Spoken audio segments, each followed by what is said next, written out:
understand. I'm 10 toes the fuck down around here. Oh shit. I'm like, yo, what are you talking about? Nigga, I will unfollow you with the swiftness. You fuck with the team, might find your ass in the creek.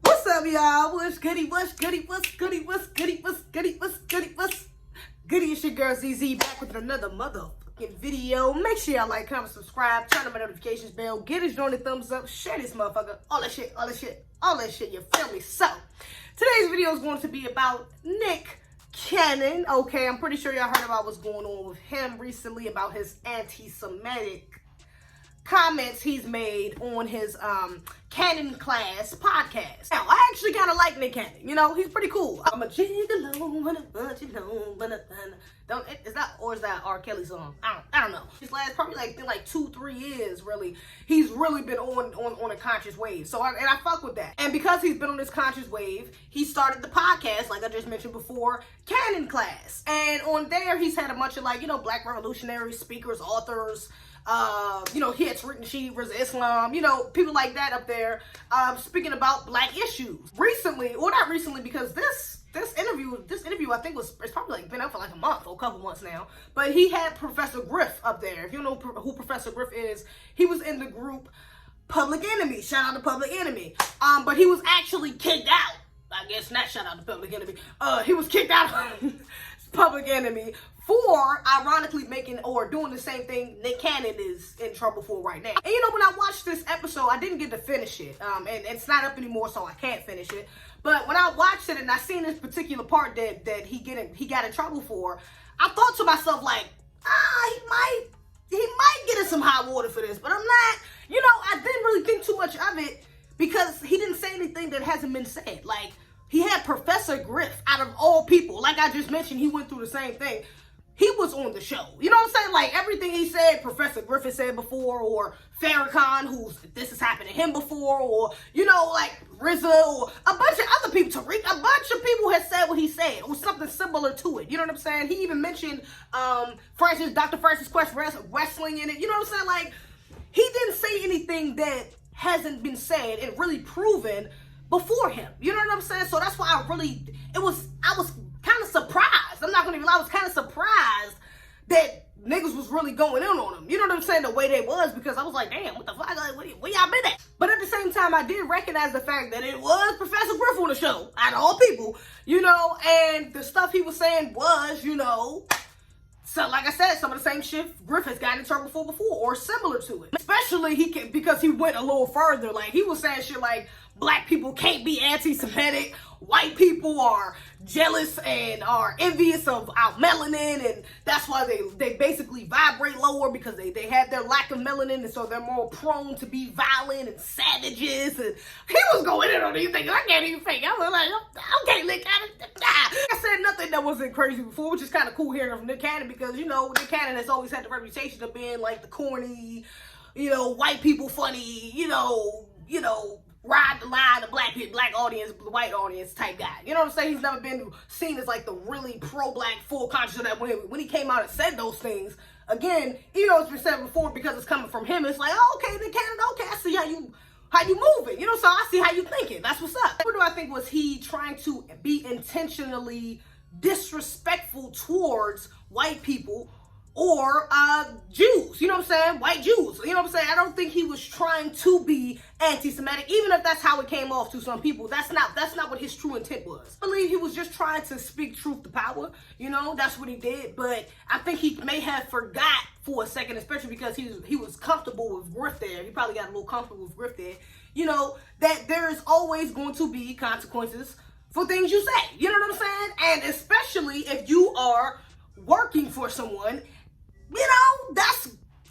it's going to be consequences. You know what I'm saying? You're working in Hollywood, out of all places. There's going to be consequences for what you say. So, especially if you fucking with some people who got some power. You know what I'm saying? Which, even though you want to call it anti-Semitic all you want, it's funny how he talk about, some Jews and all this shit happened. He can talk about black people. Anybody can talk about black people on damn near any other network.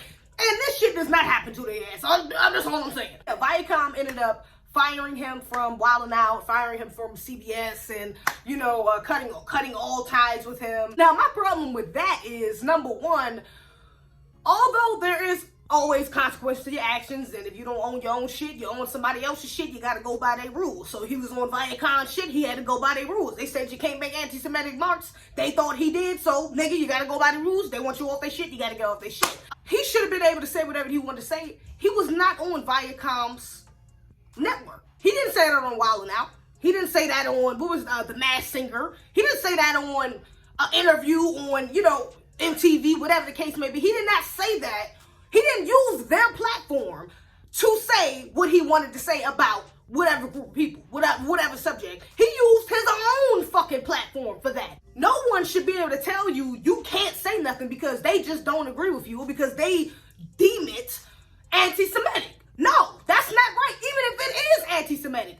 What the fuck? It's a lot of shit that's anti-black. It's a lot of anti-black racist shit going around the internet I see every goddamn day, and people do not get kicked off the internet for it. So why is it that when you take that same energy and use it for another group of people, you get all your videos taken down, you get fired from both of your goddamn jobs? Like, it should not be those extreme consequences for speaking on a person or a group of people. Recently came out with basically an apology.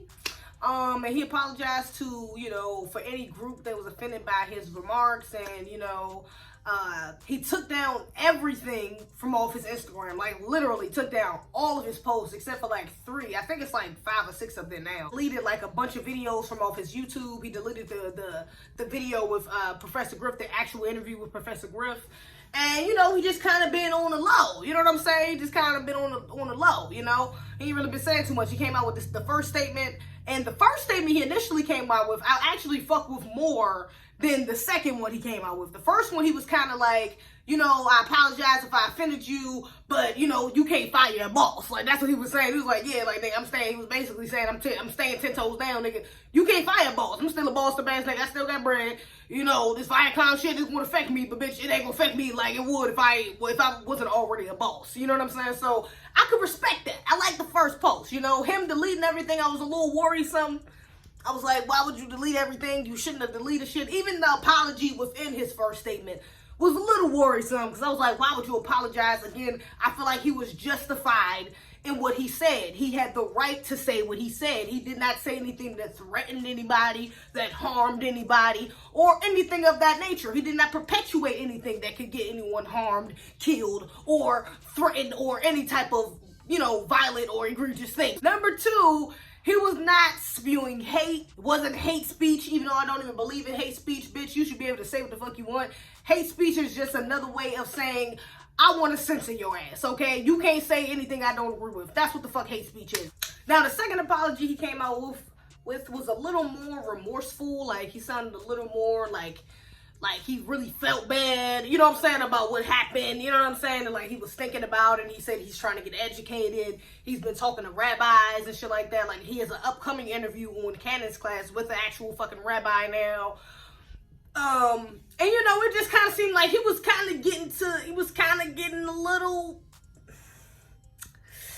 what's the word for it? It's like he was about to put the tap dancer shoes on. He was about to, you know, get real, start bucking his eyes a little bit, you know, so he don't, you know, so he can get back in the good graces of white people. You know, you trying to get back in the good graces of them. That's what it kind of seems like. It's like, why you apologizing again now, Nick? Like, chill. You already apologized the first time. You didn't have to, but you did, and now you're doing it again. Why you know what I'm saying, letting these niggas break you down like this? And then on top of that, one of his last posts was, oh, I went to sleep last night with the world mad at me for offending one group, and then wake up to my people coming at me, calling me a sellout for apologizing.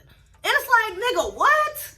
Don't play it be your own people card. Don't do that. Don't act like that, nigga, because there's too many, even social influencers alone with big following. I've seen RZA post about him. I've seen 19 Keys post about him. I've seen Brother Ben X post about him. I've seen Tariq Nasheed post about him. I've seen Erica Lachey post about him. I've seen multiple black influencers.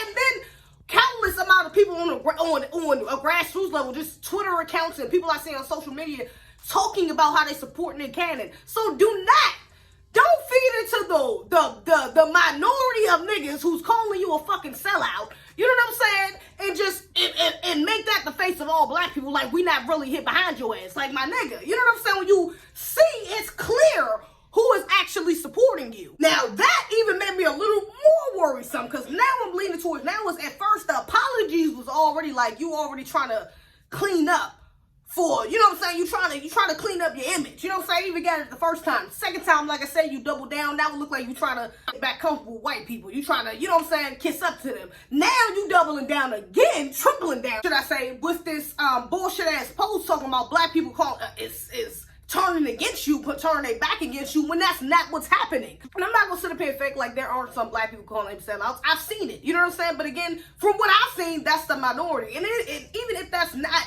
what he's seeing, even if he is seeing more black people calling him a sellout, my nigga, don't focus on him. It's really what most black people main issue is like, don't fold. You know what I'm saying? Niggas don't want you to fold. We want to stand behind you, but we not gonna stand behind a nigga who's folded. What we saying is, nigga, you better pick a side, or we gonna pick the side for you. It's just that damn simple. Riding this line of trying to be PC, but also be conscious, be pro-black at the same time, especially within these last few years. He's really been trying to balance that out, you know what I'm saying? Because he's still been working with MTV, been working with CBS, you know, major network corporations and shit. He's been working with them, and he's had to be PC, but on the other side, he's been gaining knowledge of self. He's been looking really into black history. He's been looking into, you know, spirituality and shit like that. So he's been opening his mind up as well. So I think that's probably been a struggle for him to have to kind of balance those two out. And so now it's coming to a head. You know what I'm saying? It's like, bro, you're going to have to choose which way you want to go. Your message and your intentions can't be misconstrued because you're riding the line and putting yourself in two different things. You know what I'm saying? Putting yourself in two different spaces. You know what I'm saying? And going back and forth between the two, which you can do. He's been doing it. You know what I'm saying? But you're going to run into problems like he is now. He's going to run into, this is going to be the last problem. If he decides to continue on doing this and trying to work with major corporations, if they want to work with him, that's if the nigga don't get blackballed after this shit. But if he does decide to still ride that line, you know what I'm saying? You have to understand the repercussions that can come from both sides. You know what I'm saying? The black community could cancel your ass and we might not fuck with you. You know what I'm saying? We might consider you a sellout, whatever the case may be. You might take that, you run that risk when you play with them. You know what I'm saying? When you start playing with them and dip and dabble and shit like that, you might run that risk of getting that reputation. Or you might fuck up on their side and now they fuck around and blackball your ass, take your job away from you, take your show away from you, call you an anti-Semite, all this other shit, and now, you know what I'm saying, you got all this other shit to deal with. You know what I'm saying? So either way, it's a balance. You know what I'm saying? You gotta find that balance if you're gonna be doing that. I see a lot of people that's trying to go in on their candidate, you know what I'm saying? Not even black people specifically, but you know, white people and shit that's trying to go in on him about his anti-Semitic remarks. But one, y'all motherfuckers don't be saying nothing when they be saying shit about black people, when it's anti-racist remarks from these celebrities. We don't get this same energy. People don't get canceled. People don't get, you know, fired from shows. Don't get delete all the shit off their Instagram. People don't have to go back and delete episodes and all this other shit. When this type of stuff happens directly to black people, it happens all the time. Regardless if you thought whether his remarks were anti-Semitic or not, again, what it comes back down to is freedom of speech. He has the right to say whatever the fuck he want to say about whoever the fuck he want to say on his podcast. He can say that. You know what I'm saying? He has that right. And something that has nothing to do with that shouldn't be taken away from him just because of his thoughts on something else. You know what I'm saying? That's not right. You know what I'm saying? And that's why I'm standing with him to get his shit back. You know what I'm saying? Now, whether I stand with him all the way through this, you know, and see this through with him, I'm not sure. I'm going to just be straight up because I don't know how he about to go. I'm going to go off his actions and what I can see his intentions are through his actions. You know what I'm saying? And if I feel like he's on some buck broken, trying to get back in, trying to be a sellout, trying to, you know what I'm saying, not really trying to fake be pro-black, you know what I'm saying, trying to exploit pro-blackness type shit, I ain't fucking with you. Like, it's just gonna be that fucking simple. We're gonna go ahead and leave him in the clear zone. You know what I'm saying? I got my eye on him. I'm watching him from my side eye. I'm side-eyeing him. But I'm still with him. You know what I'm saying? Because I do think what he did was right. You know what I'm saying? And I don't know, like, only the future will tell. We gonna see. Let me know what y'all think in the comments. Did you watch the video? What did you think of his interview? Did you think he made any anti-Semitic remarks? Do you think he should apologize? Nick Cannon don't fold, okay? Hashtag Nick Cannon don't fold. That should be the next trending hashtag, okay? Nick Cannon don't fold. Comment, subscribe, all that shit. Let me know what you think in the comments below. Other than that, that's all I got. All these rap niggas same. Top pick can't fit in my frame. We on the scene. We do not play but I green.